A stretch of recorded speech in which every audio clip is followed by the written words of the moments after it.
সাইফ হাসান যেন লম্বা রেসের ঘোড়া, কমপ্লিট প্যাকেজ হয়ে জাতীয় দলে এসেছেন সাইফ। ব্যাটিং, বোলিং, ফিল্ডিং তিন বিভাগেই বাজিমাত করে চলেছেন সাইফ হাসান। ভারতের বিপক্ষে দলের সব ব্যাটাররা যখন ব্যর্থ, তখন অন্য প্রান্তে দাঁড়িয়ে একা হাতে শেষ পর্যন্ত একাই লড়াই করেছেন। হাঁকিয়েছেন 5টি ছক্কা ও 3টি চার। আউট হওয়ার আগে 51 বলে করেছেন 69 রান। স্টার্ট দেখে কিছুটা স্লো মনে হলেও দলের বাকিদের আসা যাওয়ার মিছিলে ক্রিজে শেষ পর্যন্ত চেষ্টা করেছেন সাইফ হাসান। ক্লিন হিটিং করেছেন, যা প্রশংসার দাবিদার। তার ছক্কাগুলো তো চোখে লেগে থাকার মতো।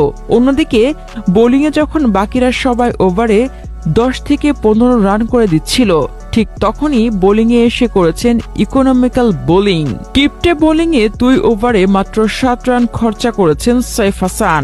এছাড়া ব্যাটিং, বোলিংয়ের পাশাপাশি ফিল্ডিংয়েও দুর্দান্ত সাইফ।